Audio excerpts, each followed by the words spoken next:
Sometimes people ask me, how did I get experience with public speaking? And the honest to God truth was, I was the shyest, scaredest child on the planet. I could not even walk up to a attendant and ask them how much something cost.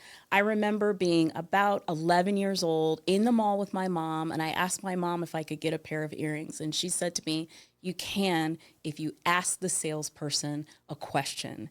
And I was terrified, and I ended up leaving those earrings in the store. I got to a point when I was in high school where I just decided I'm done with this. I felt like I was missing out on so many opportunities because I was deathly shy. So I promised myself, no matter what, I was going to put myself out there, no matter how scared I was, and I was going to do stuff. I joined the marching band. I joined student council. I joined my class board. If there was an activity, damn it, I was doing it. And it really helped me get out of my shell. I was still shy. I was still terrified.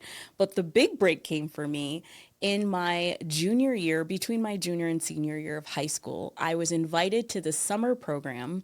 It was called Girls State. And if you guys know Girls State, what's up? And we had a chance to run for offices.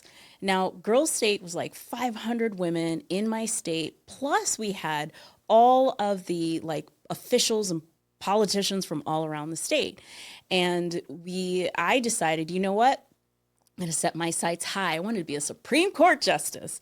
Everyone wanted to be governor. I didn't want to be governor. I wanted to be a Supreme Court justice. There were two ways to become a Supreme Court justice. Number one, you could pass a test. I did not do that on the first day.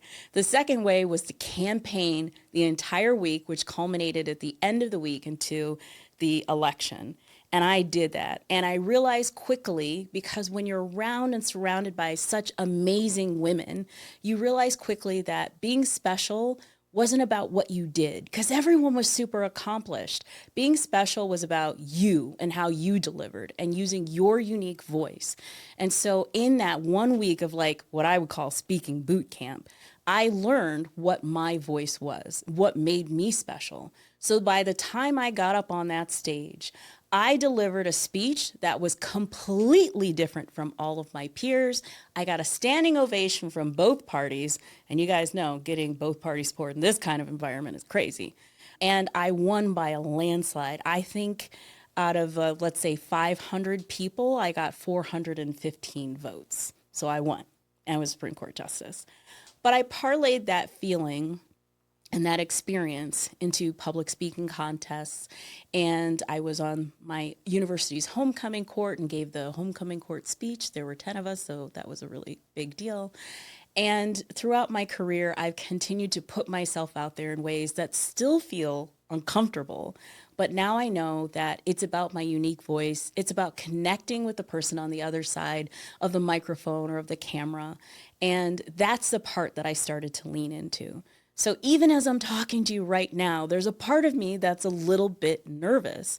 But all throughout these years, I've decided that it was just better to push past those nerves and find my little secret sauce and talk to you the way I normally do. And that's what resonates with my audiences, whether I'm doing paid speaking engagements or trainings or things like that. People are always like, Jennifer, you're such a natural. If they only knew.